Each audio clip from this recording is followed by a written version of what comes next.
अस्सलामुअलैकुम, मैं हूं समर अब्बास। 8 फरवरी के इंतखाबात को 1 साल हो गया। असम्बलियां तश्कील पा गई, हुकूमत भी कायम हो गई, लेकिन इंतखाबात के 1 साल गुजर जाने के बाद भी कोई चीज नापैद है तो वो सियासी इस्तेहकाम है। वो इस्तेहकाम जिसके बगैर कोई भी मुल्क आगे नहीं बढ़ सकता। इलेक्शन का 1 साल पूरा होने पर मुल्क की अपोजिशन आज भी मुबैना धांधली के खिलाफ सरापा एहतजाज है। तहरीक इंसाफ, जमात इस्लामी समेत अपोजिशन जमातों ने कल यौम स्याह मनाने का ऐलान कर रखा है। पीटीआई ने इस सिलसिले में सवाबी और लाहौर में जलसे का ऐलान कर रखा है। ताहम लगता है कि पार्टी के अंदर इख्तलाफात और बाकी इत्तेहादियों के साथ ना आने से पीटीआई मुश्किल में है। उसको भांपते हुए पंजाब हुकूमत ने चैंपियंस ट्रॉफी और हॉर्स एंड कैटल शो की वजह से मीनार पाकिस्तान पर जलसे की दरखास्त को मुस्तरद कर दिया और आज बज़ाहिर डीसी लाहौर के फैसले को मानते हुए तहरीक इंसाफ भी लाहौर जलसे के प्रोग्राम या किसी किस्म की मुज़ाहमत से दस्तबरदार हो गई है। पार्टी के सेक्रेटरी जनरल सलमान अकरम राजा ने वाजे कर दिया है कि हम किसी किस्म का इंतशार या टकराव नहीं चाहते। लेकिन हम सवाबी जाएंगे और इंशाल्लाह डिस्ट्रिक्ट्स में, यूनियन काउंसिल्स में लोग अपने तरीके से अपनी आवाज़ बुलंद करेंगे। हमारा कोई इंतशार टकराव का इरादा नहीं है। दूसरी जानिब सियासी मैदान में भरपूर चैलेंजेस से निबटता जमा तहरीक इंसाफ को अंदरूनी तौर पर भी इख्तलाफात और तकसीम का सामना है। वज़ीर आला केपी अली अमीन गंडापुर 8 फरवरी के जलसे और पार्टी के सियासी मामलात को लेकर कुछ ज्यादा मुतहर्रिक नहीं दिखाई दे रहे, जबकि इमरान खान ने भी अली अमीन गंडापुर की कुछ मुलाकातों और फैसलों पर उन्हें पब्लिकली तनकीद का निशाना बनाया। इमरान खान ने एक्स पर पोस्ट में अली अमीन गंडापुर को मुखातिब करते हुए कहा है कि एक मरतबा फिर आइन की धज्जियां बखेरते हुए सूबाई हुकूमत के दिए गए 3 नामों को अपने पॉकेट लॉज के जरिए रद्दी की टोकरी में फेंक कर खैबर पख्तूनख्वा में विफाक की मर्जी का आईजी इंस्टॉल कर दिया गया। मैं अली अमीन को सुसी हिदायत दे रहा हूं कि सूबे की अवाम के हकूक का तहफ़्फ़ुज़ आपकी जिम्मेदारी है। मुल्क के बाकी 3 सूबों में पहले ही हमारे कारकुनान के खिलाफ जुल्म बर्बरियत का बाजार गर्म है। अगर खैबर पख्तूनख्वा में भी हमारे कारकुनान को यह सब कुछ बर्दाश्त करना पड़ा तो उसकी जिम्मेदारी सूबाई हुकूमत और वज़ीर आला पर होगी।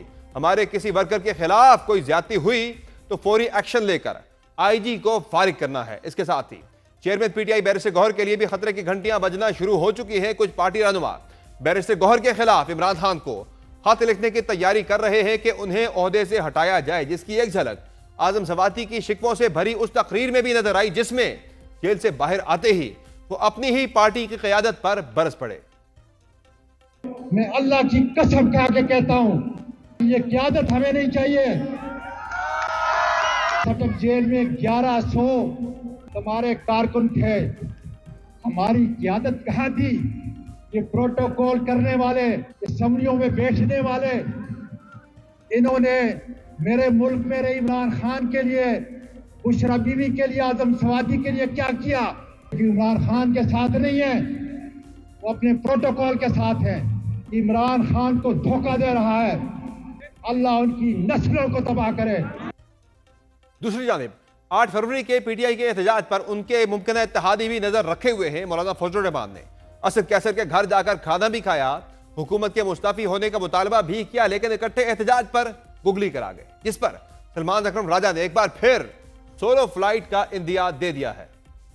मौलाना मैं समझता हूँ ज़ीरक इंसान हैं, ज़ीरक सियासतदान हैं, वो सही फैसला करेंगे, वो पाकिस्तान की आवाम के ख़िलाफ़ नहीं खड़े होंगे। ये उनकी सियासत है। जहाँ हमारा ताउन हो सकता है मौलाना के साथ वहाँ हम ताउन लेंगे, जहाँ नहीं होगा वहाँ नहीं लेंगे। जो जहाँ तक हमारा साथ दे सके वो दे, जो नहीं दे सकता हम खुद आगे बढ़ेंगे।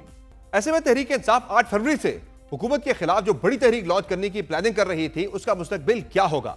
क्या तहरीक इंसाफ को दोबारा मुज़ाकराती मेज पर आना पड़ेगा? हुकूमत इस सिलसिले में काफी पुरुमीद दिखाई दे रही है, बिलखुसूस वज़ीर आज़म शहबाज शरीफ की। मौलाना फजल रहमान के साथ मुलाकात के बाद हुकूमत का एतमाद इतना बड़ा है कि स्पीकर कौमी असम्बली सरदार अयाज सादिक ने तहरीक इंसाफ को फिर मुज़ाकरात की दावत दे दी है। उन्होंने लाहौर में मीडिया से गुफ्तगू में कहा है कि बानी पीटीआई सख्त गिर इंसान है, जब उनकी तरफ से इजाजत मिली तो मुज़ाकरात दोबारा शुरू हो जाएंगे, अपोजिशन से राब्ता बहाल है। सरदार साहब ये बताइए कि जो पीटीआई के मुज़ाकरात में तातुल आया है, क्या आप समझते हैं कि दोबारा होने चाहिए या नहीं? मेरे तो दरवाजे खुले हैं कि फैसला गवर्नमेंट ने करना है क्या। मैंने तो दरवाजे भी खोले, दफ्तर में भी बैठा होता हूँ, मेरी मुलाकातें भी होती हैं गवर्नमेंट से। तो अब आप क्या समझते हैं कि हालात जो सिर्फ हैं कि मुज़ाकरात हो सकते हैं या नहीं? हो सकते हैं मुज़ाकरात या नहीं? ये तो फैसला क्या इत्तेहादियों के बगैर तहरीक इंसाफ किसी बड़ी तहरीक की जानिब बढ़ सकती है या मसाइल का हल तलाश करने के लिए फिर से मुज़ाकराती मेज पर वापस आएगी। इस तमाम सूरत हाल पर मजीद गुफ्तगू के लिए हमें ज्वाइन किया है पाकिस्तान तहरीक इंसाफ के सीनियर रहनुमा रऊफ हसन ने। बहुत शुक्रिया रऊफ हसन साहब, आपने ज्वाइन किया प्रोग्राम में। ये बताइएगा कि पाकिस्तान तहरीक इंसाफ की तरफ से कल मुल्क भर में आप यौम स्याह मना रहे हैं, लाहौर में जलसा करना था, इजाज़त नहीं मिली। आज पार्टी की तरफ से सलमान अकरम राजा साहब ने यह पॉलिसी दी है कि कोई मुज़ाहमत, कोई इंतशार नहीं होगा, कोई टकराव नहीं होगा, बल्कि अब सिर्फ सवाबी का जलसा होगा। क्या वाकईतन जो आपका मुज़ाहमत का या भरपूर एहतजाज का प्लान था पंजाब के अंदर वो मौखर हो गया, अब सिर्फ सवाबी में जलसा होगा? थैंक यू समर जी। मेरी इत्तला जो है वो यही है कि सवाबी में जलसा होगा और जहां केपी के लोग जाएंगे और नॉर्दर्न पंजाब के लोग जाएंगे। इसके अलावा बाकी सारी पार्टी लीडर्स को इंस्ट्रक्शंस है कि वो अपने अपने हलकों में अपने अपने जहां वो हैं वहां वो मुकामी तौर के ऊपर एहतजाज करेंगे और ये एहतजाज का दायरा जो है ये सारे मुल्क में फैला होगा। तो लाहौर वाला जलसा तो अब मनसूख हो गया ना? कि वो तो हमें इजाजत नहीं मिली, हमें उम्मीद भी नहीं थी कि इजाजत मिलेगी। सही है। और पीटीआई वो अकेली जमात है जिसको कि पुरअमन एहतजाज करने की इजाजत नहीं मिलती इस मुल्क में। तो ये वो तो लाहौर के अंदर ज़ाहिर क्रिकेट मैच भी हो रहा है, वो कह रहे हैं कि कोई हॉर्स एंड कैटल शो भी हो रहा है, तो इसलिए आपको इजाज़त नहीं दी जा सकती किसी भी किस्म की एहतजाजी तहरीक की या वहाँ पे जलसे वगैरह की एक्टिविटी की। जहाँ मैच हो रहा है वो कहाँ है लाहौर में, और जहाँ जलसा होना है वो कहाँ है? आप भी लाहौर को जानते हैं, मैं भी जानता हूँ। वहाँ तकरीबन को 20 किलोमीटर का फासला है, ठीक है? तो ये एक्सक्यूज जो है ये बिल्कुल फजूल किस्म की एक्सक्यूज है। और एक्टिविटी करने की इजाजत देने से ये बिल्कुल गुरेजा है। और तहरीक इंसाफ ने डिप्टी कमिश्नर लाहौर का हुक्म या फैसला मानने का फैसला किया है। देखिए, सियासी जमात होने के नाते हमने कभी कानून को अपने हाथ में लेने की कोशिश नहीं की। अगर उन्होंने नहीं इजाजत दी तो क्या करेंगे हम? क्या हम कोई बंदूकें लेके बाहर निकल आएंगे? नहीं। लेकिन एहतजाज होगा, लाहौर में भी एहतजाज होगा, आप देखिए। इजाजत तो सर आपको 26 नवंबर को भी नहीं थी डी चौक पर आने की, लेकिन आप आगे थे जब आपने आना था। और दूसरा ये बताया कि कल जब सिर्फ सवाबी में आप जलसा करने जा रहे हैं, बाकी आप कह रहे हैं कि शहरों के अंदर भी एहतजाज होंगे, तो जो एहतजाजी तहरीक आप शुरू करने का प्लान कर रहे थे और प्रॉबेबली लग रहा था कि आप 8 फरवरी से कोई बड़ी मूवमेंट शुरू करने जा रहे हैं, तो आप कोई बड़ी मूवमेंट शुरू नहीं होने जा रही। कल के सिर्फ जो है वो आइसोलेटेड एक इवेंट होगा, एक दिन का इवेंट होगा, और उसके बाद फिर आप तहरीक का मामला फिर से बिल्डअप करेंगे। देखिए, किसी स्टेज के ऊपर भी 8 फरवरी से तहरीक शुरू करने का कोई इरादा, कोई प्लान नहीं था। ये एक दिन का एहतजाज था जो कि हम कोशिश कर रहे थे और हमें उम्मीद कर रहे थे कि हमें लाहौर में भी जलसा करने की इजाजत मिल जाएगी, लेकिन वो अनफॉर्चुनेटली नहीं मिली। लेकिन इसलिए मैंने जो अर्ज किया है कि वो उसको कॉम्पनसेट करने के लिए मकामी तौर के ऊपर सारे मुल्क में एहतजाज होगा। सवाबी में बहुत बड़ा जलसा होगा। तो सवाबी में सिर्फ तहरीक इंसाफ के लोग ही होंगे या बाकी आपके जो इत्तेहादी जो आप अलायंस बना रहे हैं, अलायंस के लोग भी आपके इस स्टेज पर आएंगे?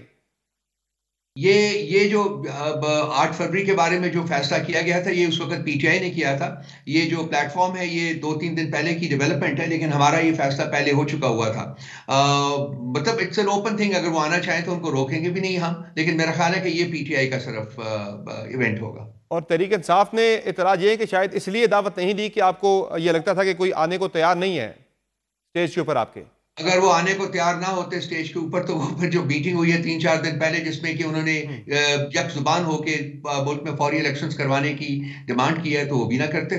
फिर और भी बहुत से काम जो हुए हैं वो भी ना होते। जब आप एक अलायंस की तरफ बढ़ रहे हैं, वो स्टेज पे अगर आ जाते आपके साथ तो एक बड़ा स्ट्रॉन्ग मैसेज जाता। जब आप उनसे इस्तीफे का मुतालबा कर रहे हैं, नए इंतखाबात का मुतालबा कर रहे हैं, जब आप अलायंस की तरफ जा ही रहे, फॉर्मली आपने कमेटी भी बना दी है, तो अगर वो आपके स्टेज पे आ जाते तो एक बेहतर पैगाम ना जाता।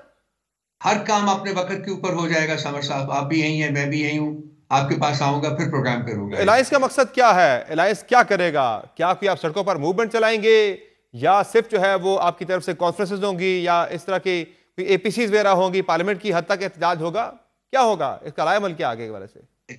देखिए, अलायंस का मकसद है पाकिस्तान में आईन और कानून की हुक्मरानी को बहाल करना। अलायंस का मतलब है, मकसद है पाकिस्तान में जमहूरियत वापस लाना। इसके ऊपर तमाम जो पॉलिटिकल पार्टीज हैं जो हमारे साथ खड़ी हैं वो यकजा हैं बिल्कुल, और उनका एक ही उनका ओपिनियन है कि जी ये सब काम होने चाहिए। अब ये किस सूरत में हम करते हैं, इसके लिए कमेटी बना दी गई है। वो कमेटी बैठेगी, फैसला करेगी, और जो एहतजाज की शक्ल हमने बनानी है उसके बारे में फिर कोई कंसेंसस जो है वो बिल्ड किया जाएगा और मामलात को आगे बढ़ाया जाएगा। वैसे तो आज पार्टी के सेक्रेटरी जनरल सलमान अकरम राजा साहब बड़े बेबसी में उन्होंने कहा कि मौलाना फजलुर रहमान ने आना है तो आ जाए, नहीं आते तो फिर हम अकेले ही आगे बढ़ेंगे। तो ये क्या है, मायूसी है, बदइतमादी है, क्या है? मैं तो मायूस नहीं हूं जी, मैं तो कभी मायूस नहीं होता। मेरा नहीं ख्याल कि सलमान अकरम राजा साहब ने भी मायूसी के आलम में ये कहा है।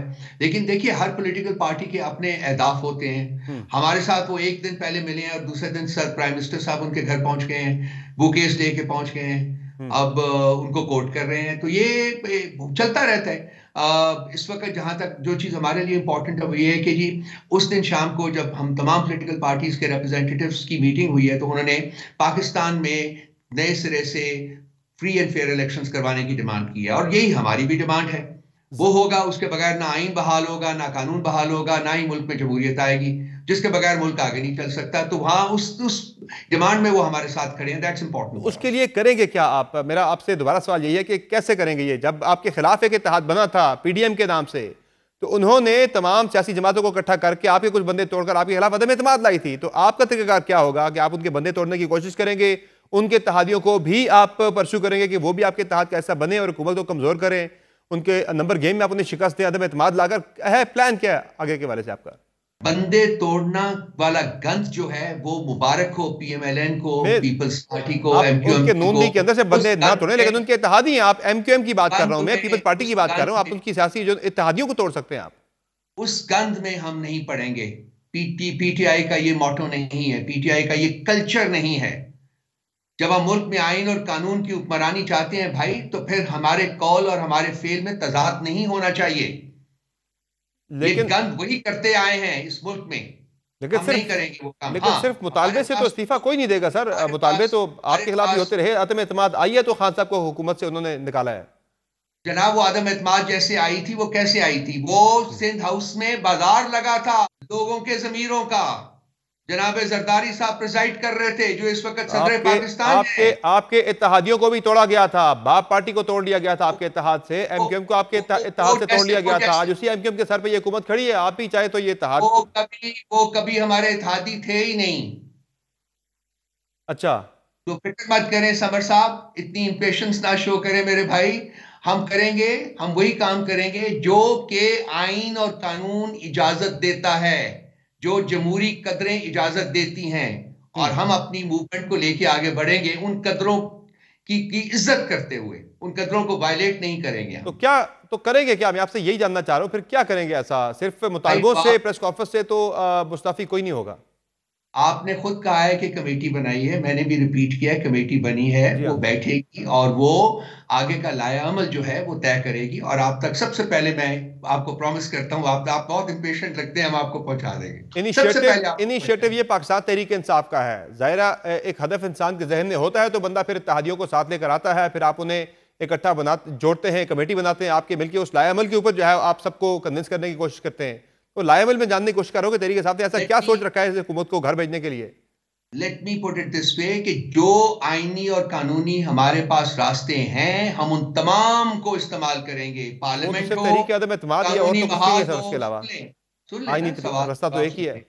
पार्लियामेंट हो, कानूनी महाज हो, या फिर पुरअमन अवामी एहतजाज हो, ये तमाम चीजों को हम इस्तेमाल करके अपनी जो हमारी ये कोलिशन बनी है ये आगे बढ़ेगी। अच्छा, ये बताएं कि ये तो आपके चले बैरूनी चैलेंजेस हो गए इत्तेहादियों को लेकर, कभी तक आप कोई मौसर तरीके से उसमें आगे नहीं बढ़ सके। 8 फरवरी के वाले से एक सोच थी कि सब इकट्ठे आ जाएं, वो भी नहीं हो सका। तो अंदरूनी तौर पर तरीके साहब को बड़े चैलेंजेस का सामना है। आज भी जो एक खान साहब का बयान चल रहा है जो उन्होंने कल ट्विटर पर जारी किया था, इसमें अली बिन गंडापुर के हवाले से पब्लिकली खान साहब ने तनकीद की IG को वहाँ पर एक्सेप्ट करने के हवाले से, मोहसिन नकवी से मुलाकातों के हवाले से। और उन्होंने कहा कि एक कारकुन पे भी वहाँ पे अगर KP में कोई जुल्म हुआ तो फिर जिम्मेदार जो हैं वो वज़ीर आला होंगे। तो ये पब्लिकली अपने ही वज़ीर आला को क्रिटिसाइज करना खान साहब की तरफ से, ये क्या हो रहा है पार्टी के अंदर? जमहूरी कदरें जो होती हैं उनमें ये बातें होती हैं। लीडर जो है पार्टी का, उसका हक है, उसका प्रेरोगेटिव है कि वो अपना ओपिनियन जो है वो दे। ये खान साहब अपना ओपिनियन दे रहे हैं और ये एक वार्निंग भी है। आपकी खान साहब का ही नामजद करदा वहाँ पे वज़ीर आला बैठा हुआ है, उससे ही वो पब्लिकली चार्जशीट कर रहे हैं। कोई इनफेलेबल नहीं होता। अगर कोई बात काम हुई है, डेवलपमेंट हुई है जिसके बारे में खान साहब का एक अपना ओपिनियन है, तो उन्होंने अपना ओपिनियन एक्सप्रेस किया है, ये जमहूरी कदरों के मुताबिक होता है। सही हो गया। तो ये जो आजकल बैरिस्टर गौहर के बारे में भी चल रहा है कि कोई पार्टी के अंदर से कोई खत लिखने की तैयारी हो रही है बैरिस्टर गौहर के खिलाफ, खान साहब को उन्हें हटाए जाने के हवाले से, आज आजम सवाती साहब का बयान भी आपने सुना होगा जो उन्होंने खिताब किया था जेल से बाहर निकलकर। उन्होंने बड़ी सख्त तनकीद की पार्टी की मौजूदा क़यादत के ऊपर, पूरी चार्जशीट उन्होंने जारी कर दी। तो क्या कहेंगे, ये जो अंदरूनी इख्तलाफात हैं ये पार्टी के लिए जो आपके अहदाफ हैं उनके उसूल में बड़ी रुकावट नहीं बनेंगे?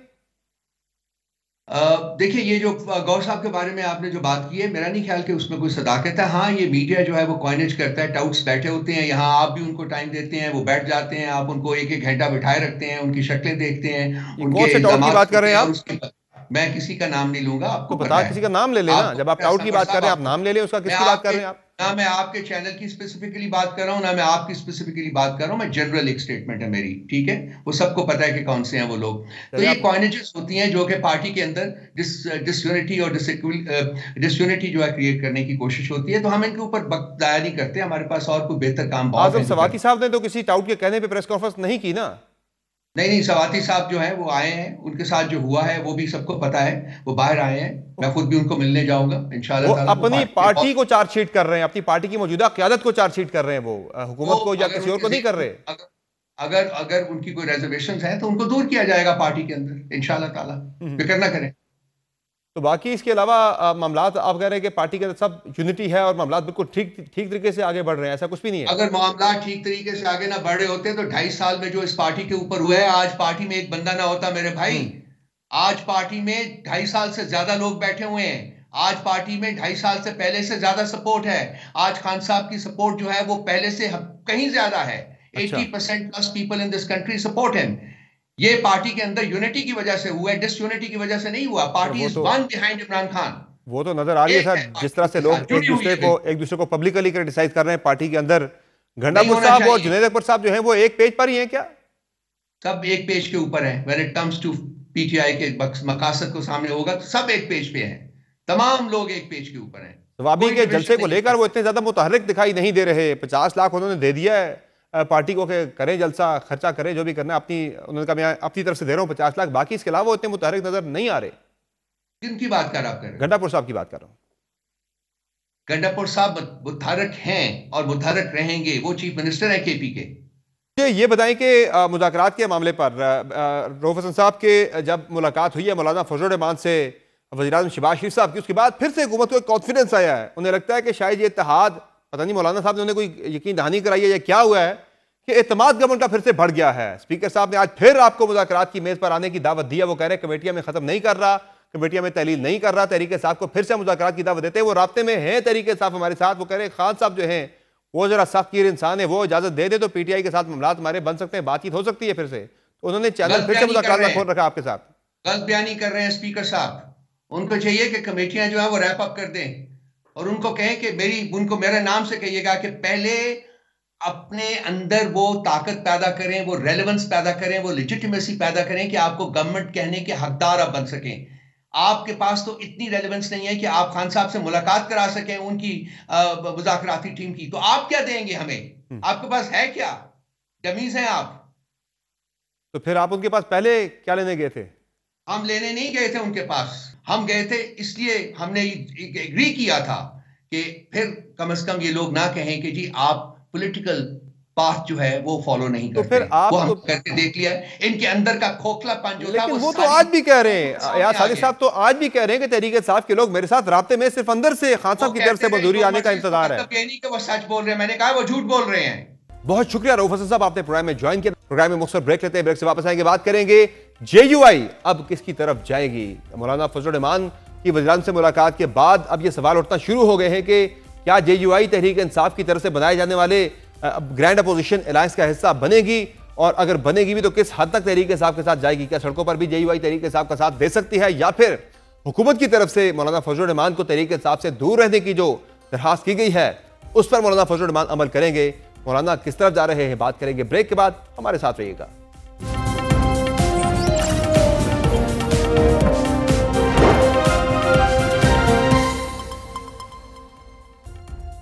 Welcome back. नाज़रीन, तहरीक इंसाफ तो हुकूमत के खिलाफ एक बड़ा अपोजिशन अलायंस बनाने की तैयारी कर रही है। इस सिलसिले में पिछले हफ्ते मौलाना फजलुर रहमान के साथ मुलाकात भी हुई और आगे एक साथ मिलकर चलने की बात भी हुई, लेकिन उसके बाद फिर हुकूमत ने खतरे को भांप लिया और शहबाज शरीफ साहब पहुंच के मौलाना फजलुर रहमान के पास और मुमकिन तौर पर उन्हें इस इत्तेहाद से दूर रखने के लिए शहबाज शरीफ ने इस्तदा की।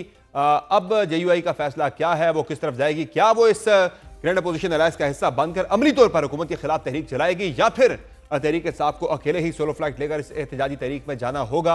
बात करेंगे। प्रोग्राम में हमें ज्वाइन किया है JUI के सीनियर रहनुमा सेनेटर कामरान मुर्तज़ा साहब ने। बहुत शुक्रिया कामरान मुर्तज़ा साहब, आपने ज्वाइन किया। प्रोग्राम में ये बताएगा कि क्या फिर JUI के अंदर फैसला हुआ है, क्या तय पाया है, क्या सोच रही है JUI के जाएंगे इस अपोजिशन की तहरीक में या फिर नहीं इस तहरीक का हिस्सा बनेंगे? चूंकि शहबाज शरीफ साहब ने मुलाकात भी की है, उनकी तरफ से बाय द वे क्या जो रिक्वेस्ट आई है मौलाना साहब के लिए? ताल्लुकात हमारे मतलब एक तो तलखी हमारी PTI के साथ तकरीबन खत्म हो गई है या कम हो गई है, आप कह लीजिए।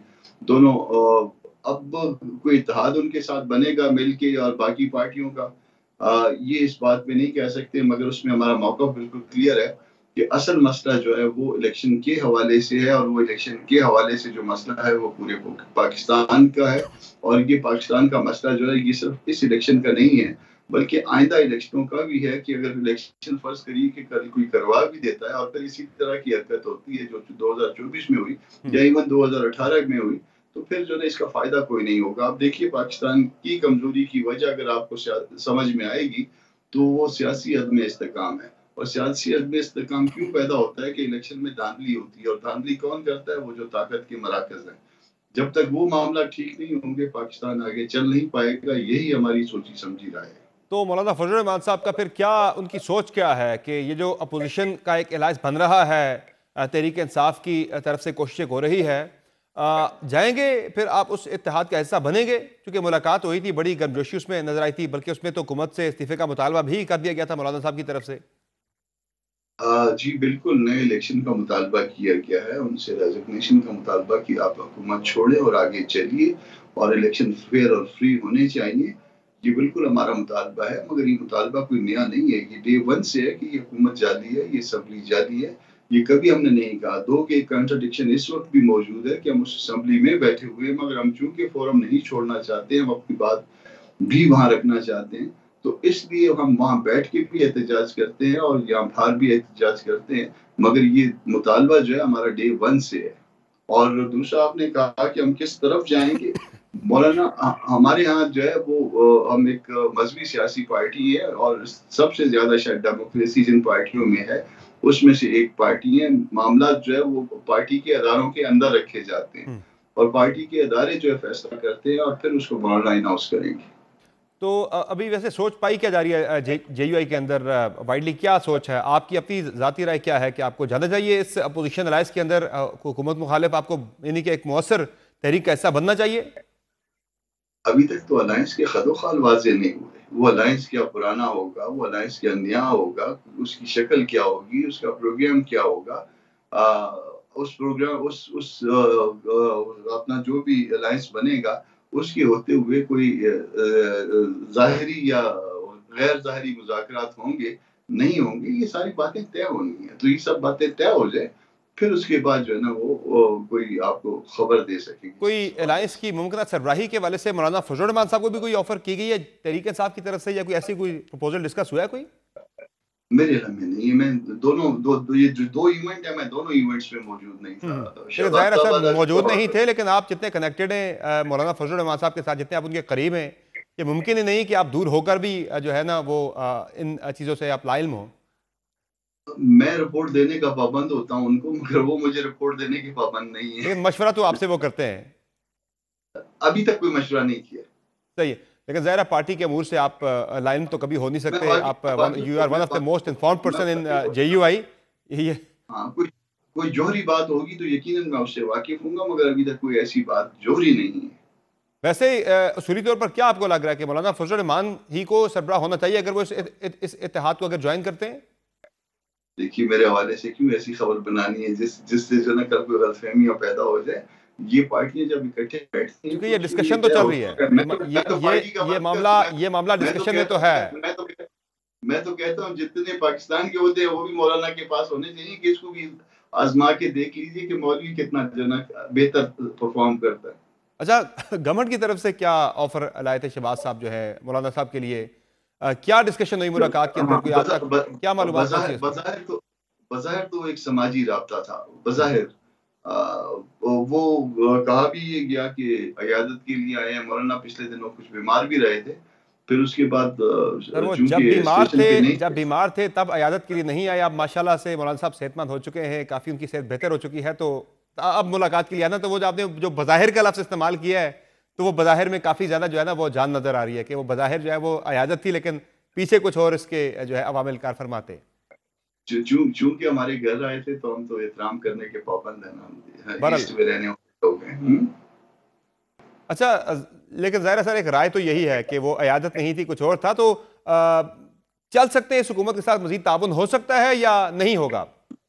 हमने मजीद क्या, हमने पहले भी 26वीं आईनी तरमीम आपने साथ मिलकर पास करवाई है इनसे, उसमें सबने साथ मिलके पास करवाई है। लेकिन आपका सबसे उसमें क्रिटिकल रोल था ना आपका, मैं इसलिए बात कर रहा हूँ। सबसे क्रिटिकल था। हमने उसको जितना उसमें जो है ना उसमें बिटरनेस कम करवा सकते थे, हम अपने मंशूर के हवाले से, हम अपने प्रोग्राम के हवाले से जितना आगे बढ़ सकते थे, मगर इसके साथ साथ जो है हमने पीटीआई को ऑन बोर्ड रखा है, हर मामले में ऑन बोर्ड रखा है, और उसको उसके बगैर जो है ना कहीं भी आगे नहीं बढ़े। और जिस वक्त लेकिन ये जो तरामीम हुई है, ये जो तरामीम हुई है, आईनी बेंच बन गया, तहरीक इंसाफ ये क्लेम करती है, बल्कि एक तनकीद होती है कि अदलिया को जो है वो कंट्रोल कर लिया गया आईनी बेंच के जरिए एग्जीक्यूटिव की तरफ से। तो आप कह रहे हैं कि इन सारी डिस्कशन के अंदर तहरीक इंसाफ ऑन बोर्ड थी आपके साथ, तहरीक इंसाफ की मर्जी से ये सब कुछ हुआ? आप जितना हम रिड्यूस करवा सकते थे, देखिए पार्लिमानी निजाम है, मर्जी से तो अगर फर्ज करें कि हमारी मर्जी से होना होता तो मर्जी से ये दस्तूर को हम जो है ना बहुत ज्यादा इस्लामी बना लेते, मगर अगर ताकत हमारी जो है ना वो आठ लोगों की है कौमी असम्बली में और 5 लोगों की है सेनेट में, तो हमारा वजन इतना ही है और हमसे एक्सपेक्ट भी उतना ही किया जाए ना जितने हमारे पास ताकत है। तो पीटीआई जो है ना हर जगह ऑन बोर्ड थी और जितना हम कर सकते थे सारे मिलके हमने वो किया। और आप लास्ट क्लिप देखिए बैरिस्टर गौहर का और मौलाना साहब का, और फिर बैरिस्टर गौहर साहब और बाकी उनके साथियों के कहने पे 2 दिन तक बाकायदा डिले किया गया ताकि उनको एक्सेस मिले इमरान खान साहब से। और बाकायदा जब एक्सेस मिल गई फिर उनको मौलाना ने खुद कहा था कि हम अब जो है ना हम अपने प्रोग्राम के हवाले से जो है इस जगह तक पहुंच गए हैं। आपने जितनी तलखी, उन्होंने कहा था कि जितनी तलखी आप कर सकते थे ये बहुत बड़ा काम हो गया, तो जितनी तलखी आप हमने रिड्यूस करवानी थी मिलके वो करवा ली। और मौलाना ने उनको मशवरा दिया था अब आप वोट न करें, हम वोट कर देते हैं, क्योंकि हम वोट न भी करते नहीं तो क्या तहरीक इंसाफ वोट करने पर उस वक्त आमादा थी जो मौलाना ने कहा कि आप न करें? नहीं, उन्होंने कोई बात नहीं की थी, उन्होंने कोई बात नहीं की थी। शायद मुमकिन तौर पे ये हो सकता है कि वो कहना चाहते हो, क्योंकि हर चीज पे उनको एतमाद में रखा गया था, मुमकिन तौर पे शायद वो कहना चाहते हो कि अब जेल से इजाजत, जेला से इजाजत नहीं मिल रही, मगर मौलाना ने उनको पहले से कह दिया था कि नहीं आप लोग वोट ना करें, आपका वोट नहीं बनता, मगर अब हमारा वोट बनता है। और आपको एक चीज और जो है ना रिकॉर्ड की दुरुस्तगी के लिए कि उस वक्त पीटीआई के मेंबर्स तोड़ लिए गए हुए थे और गवर्नमेंट के पास जो है वो नंबर्स पूरे थे, और उस सूरत में वही 56 क्लासेस आने थे जो 56 क्लासेस जो है वो ओरिजिनल में थे। तो ये भी जरा ज़हन में रखिएगा, जब आप बार्गेन करते हैं ना पार्लियामान के अंदर बैठ के बहुत चीजें देखनी पड़ती हैं। आप खुद sir supreme court bar association में आप करता धरता रहे हैं, आप अहम ओहदों पर रहे हैं, खुद भी आप प्रैक्टिसिंग लॉयर हैं। आपकी नज़र में 26वीं आईनी तरमीम के बाद जो हैयत बनी है सुप्रीम कोर्ट ऑफ पाकिस्तान की या हमारे अदालती निज़ाम की, डोंट यू रिग्रेट के हमसे गलत फैसला हो गया 26वीं आईनी तरमीम पे वोट करने के बाद? क्या ये हैयत पहले नहीं थी? क्या सुप्रीम कोर्ट में जो है दूध और शहद की नहरें बह रही थी 26वीं आईनी तरमीम? उससे पहले क्या जो है ना वो अपॉइंटमेंट जो है ना उसमें जो है ना वो क्लब का जो एक क्लब बना हुआ है इसका इल्जाम नहीं आ रहा था? क्या हर अपॉइंटमेंट को जो है ना तनकीद का निशाना नहीं बनाया जा रहा था? क्या हर फैसले के ऊपर जो है ना शोर और तूफान नहीं उठ रहा था? बात वही है, आप सिर्फ उस तारीख को अपने सामने रख लीजिए, उससे पहले की जो है ना मीडिया की रिपोर्ट्स देख लीजिए, उसके बाद की देख लीजिए, न कल अच्छा था न आज अच्छा है। असल में जब लोग जो है ना जब हम तय कर लेंगे कि हमने अदारों को दुरुस्त तरीके से चलाना है, कानून के और दस्तूर के मुताबिक चलाना है, तो सब कुछ अच्छा हो जाएगा। कम खराबी से ज्यादा खराबी में फर्क तो होता है ना सर? पहले शायद खराबी कम थी, अब ज्यादा हो गई है। आपको कोई मसला नहीं है सर, बीइंग सीनियर लॉयर के कोई इशू नहीं है, सब मामला ठीक है अदलिया के अंदर सर? मामला ना आज ठीक थे ना मामला कल ठीक है, मगर उसकी वजह 26 अमेंडमेंट नहीं है। उसकी वजह जो है ना ये निज़ाम है, और निज़ाम सारे का सारा खराब है। पोलराइजेशन है, पोलराइजेशन आपके हर अदारे के अंदर है। अगर आप अदलिया को देखेंगे, अगर पार्लियामान को देखेंगे, बाकी दीगर इदारों को देखेंगे जिनका आप नाम ले सकते हैं, जिनका आप नहीं नाम ले सकते, इन सब के अंदर पोलराइजेशन है। और लेकिन आपकी इत्तेहादी तहरीक इंसाफ ने तो इसी 26वीं आईनी तरमीम को चैलेंज कर रखा है। आप ज़ाहिर अब एक इकट्ठे तो हो रहे हैं। उनको शायद ये भी पता नहीं है कि उसमें से 26वीं आईनी तरमीम के 27 क्लासेस में से 5 क्लासेस ऐसे हैं जो इस्लामी दफात पे मुश्तमिल है, और उसकी मूवर जो है JUI थी, उसको भी चैलेंज कर रखा है अल्लाह के बंदों ने। और उसके ऊपर इनको बताना पड़ेगा कि ये चैलेंज किया है तो क्यों किया है। तो आपके इस पे तहफ़्फ़ुज़ात हैं? क्लैरिटी होनी चाहिए ना कि क्यों किया है। तो आपने अपने तहफ़्फ़ुज़ात से आगाह किया तहरीक इंसाफ को? आपने पूछा नहीं उनसे कि आपने जो हमारी तरह थी वो भी आपने चैलेंज कर दी साहब? बताया था मौलाना साहब ने जिस दिन वो तशरीफ लाए थे असद कैसर वाले मामले से कुछ दिन पहले जब आए थे, तो मौलाना ने उनको बताया था कि अल्लाह के बंदो ये क्या कर रहे हो, उस 5 क्लासेस को भी आपने चैलेंज कर दिया।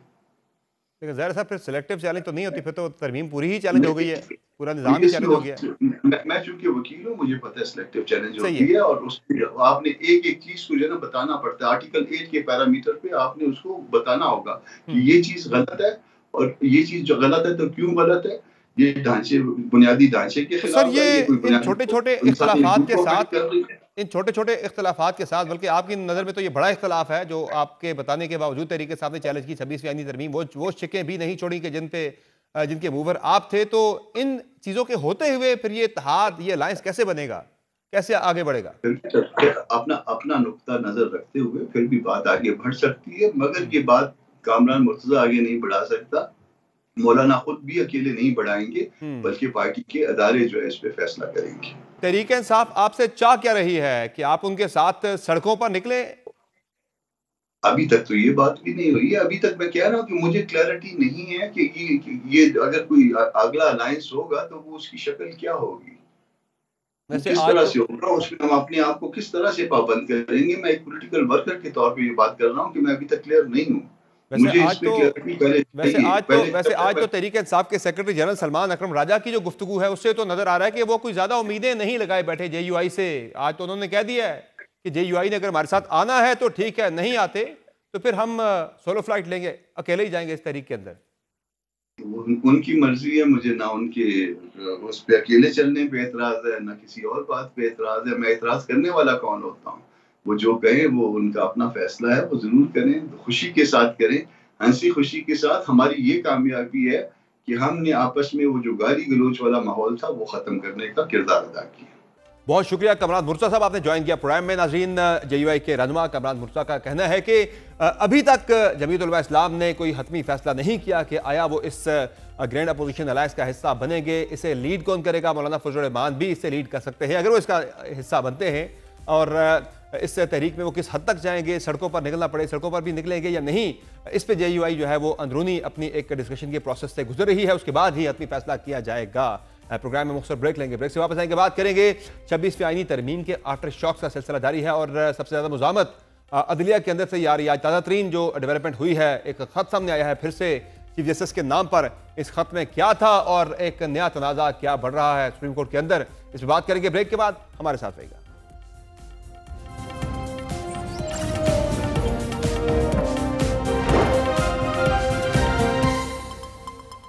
Welcome back. 26वीं आईनी तरमीम के आफ्टर शॉक्स का सिलसिला जारी है, और सबसे ज्यादा मुज़ामत भी अदलिया के अंदर से ही सामने आ रही है। खतों के मौसम में एक और खत का इजाफा हुआ है जब जस्टिस मंसूर अली शाह समेत सुप्रीम कोर्ट के 4 जजेस ने चीफ जस्टिस को खत लिखकर जुडिशल कमीशन का 10 फरवरी का इजलास मुअख्खर करने की दरखास्त की है। खत में कहा गया है कि 26वीं आईनी तरमीम के तहत कायम जुडिशल कमीशन का इजलास 10 फरवरी को शेड्यूल है। लाहौर हाई कोर्ट में एक जज 15वें नंबर पर था। इस्लामाबाद तबादले के बाद सुप्रीम कोर्ट के लिए अहल कैसे हो गया?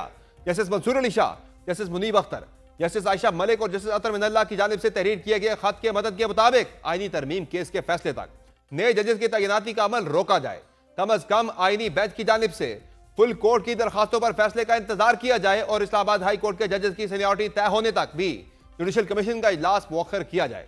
खत के मुताबिक आईनी तौर पर मशकूक तबादले के बाद एक जज कैसे सुप्रीम कोर्ट के लिए अहल हो सकता है? कानून वाज़ेह है, जो बराह रास्त नहीं हो सकता वो बिला वास्ता भी नहीं किया जा सकता। जजिस खत के मतन के मुताबिक 26वीं आईनी तरमीम में आईनी बेंच फुल कोर्ट का कह सकता है। नए जजेस आए तो फुल कोर्ट कौन सी होगी, यह तनाजा बनेगा। इस्लामाबाद हाई कोर्ट में 3 जजेस ट्रांसफर हुए। आइन के मुताबिक नए जजेस का इस्लामाबाद हाई कोर्ट में दोबारा हल्फ लाजिम था। हल्फ के बगैर इस्लामाबाद हाई कोर्ट में उन जजेस का जज होना मशकूक हो जाता है। इसके बावजूद इस्लामाबाद हाई कोर्ट में सीनियरिटी लिस्ट बदली जा चुकी।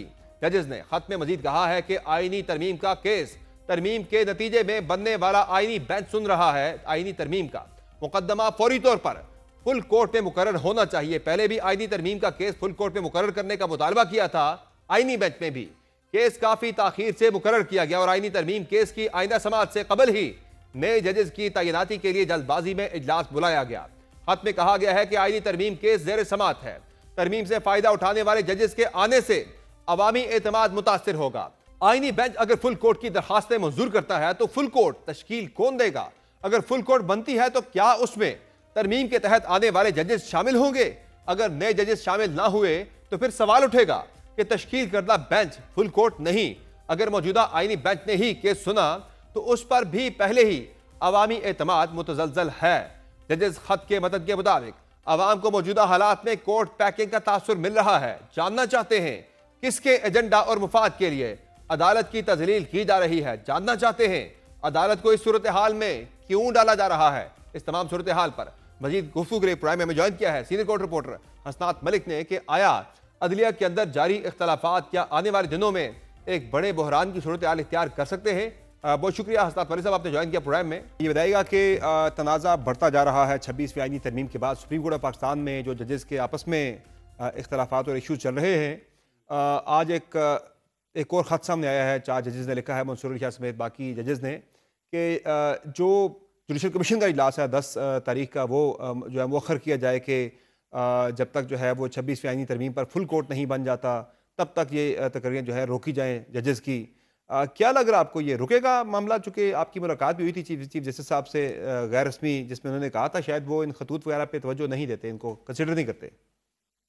देखिए, वो चीफ जस्टिस साहब तो तवज्जो नहीं दे रहे। इसी वजह से इस वक्त जो सूरत हाल है वो बड़ी वाज़ेह है कि 36 से ज़ायद जजेस जो इस वक्त हो चुके हैं अपॉइंट, वो जो है वो उनमें ज़्यादातर वो हैं जो किसी सियासी जमात के साथ मुंसलिक रहे हैं या किसी बार का वो धड़ा जो प्रो गवर्नमेंट है उनके जज अपॉइंट हुए हैं।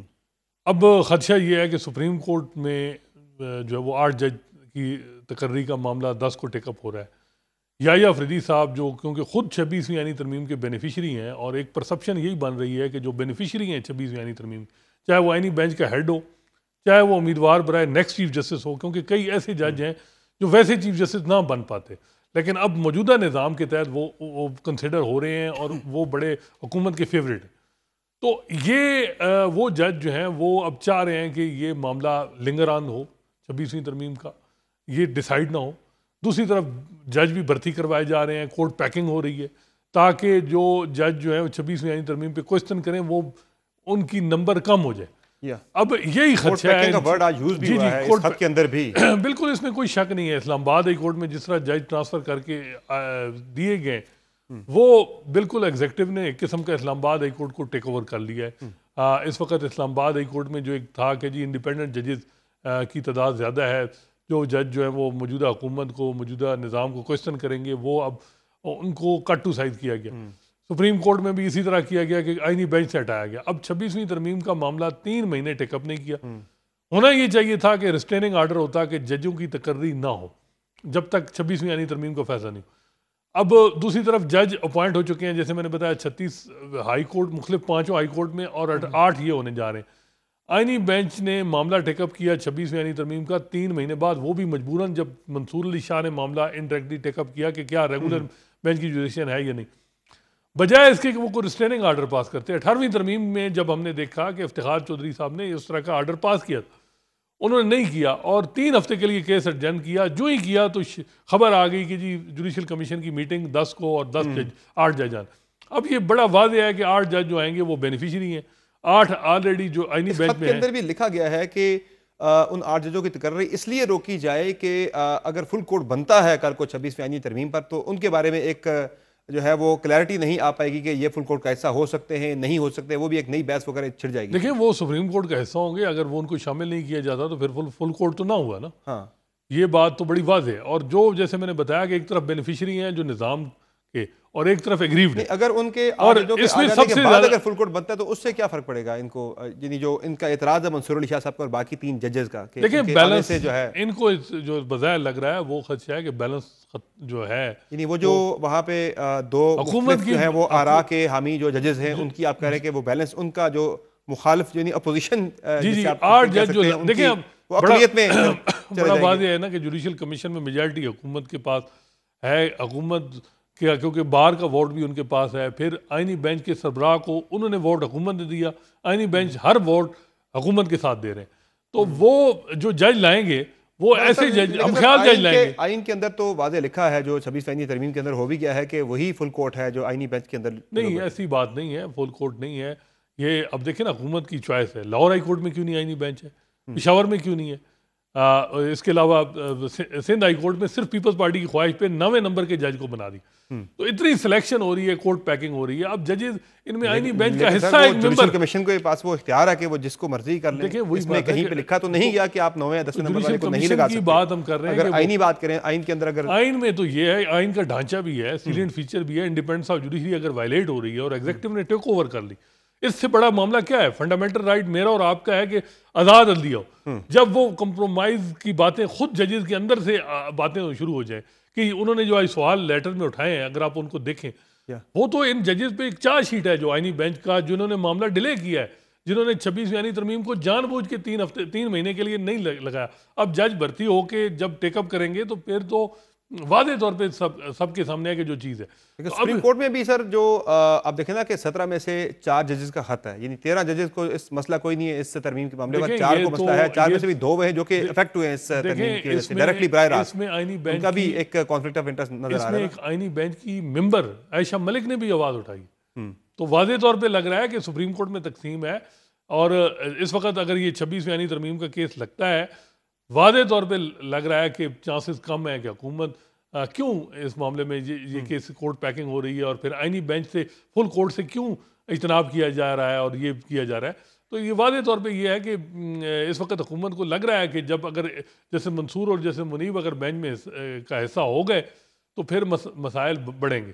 तो इस वक्त जो सूरत हाल है वो उनके बारे में भी जो एक राय ये है कि वो चूंकि खुद इफेक्ट हुए हैं इस तरमीम से बराह रास्त, उनका भी यहाँ पे मुफादात का टकराव है। तो जो बेनिफिशरी है, जो आईनी बेंच का हेड है, एक तरफ बेनिफिशरी का मामला है, एक तरफ जो है वो मुतासरीन का मामला है। सबसे बड़ा मफाद का जो टकराव है वो तो अमीनुद्दीन खान साहब और चीफ जस्टिस याहिया अफरीदी हैं, जिनको इतनी बड़ी पावर जुडिशियल जो कॉन्स्टिट्यूशनल आइन की तहरीक कर रहे हैं, दूसरे जजेस नहीं कर रहे।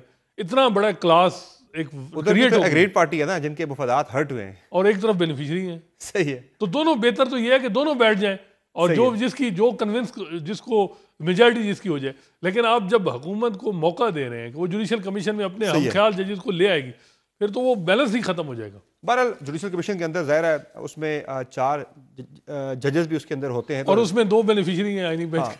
तो आगे तकर्री जो है वो फिर ज़ाहिर उन जजेस ने ही करनी होती है, तो वो देख के इजारा करेगा कि बंदा जो है वो बिल्कुल, और जजेस में से ही ज़रा एलिवेट हो रहे, कोई नया जज तो नहीं बनाया जा रहा ना किसी को। देखें अब जब जिस तरह जुडिशियल कमीशन 13 मेंबर का है सुप्रीम कोर्ट के जजेस, इसमें अब देखें जो बार के नुमाइंदे हैं वो भी हर मामले में हुकूमत के साथ हैं। वो ग्रुप है जो 5 हुकूमत के वोट ऑलरेडी हैं, एक बार का 6, सही 7वां वोट उनको आईनी बेंच के सरबराह का मिल जाता है। 8वां याहिया अफरीदी साहब जो तीसरे नंबर से जिनको चीफ जस्टिस चुना गया, वो क्यों निजाम के ऊपर वो सर ये बताएं मुझे कि इसमें एक और भी बड़े अहम मामले की तरफ इशारा किया गया है इस खत के अंदर के जो कहा गया कि इस्लामाबाद हाई कोर्ट में जो 3 जज ट्रांसफर होकर आए हैं उन्हें फिर से हल्फ लेना चाहिए, उनका हल्फ नहीं हुआ। हल्फ तो वो ले चुके हैं अपनी रेस्पेक्टिव हाई कोर्ट्स के अंदर जब उनकी तकर्री हुई थी, तो दोबारा हल्फ का क्या मामला है? उन्होंने यही बात की, उन्होंने कहा उनका ये व्यू है, लेकिन उन्होंने कहा जुडिशियल साइड पे इसको फैसला जब तक नहीं होता मीटिंग सिर्फ पोस्टपोन कर दे।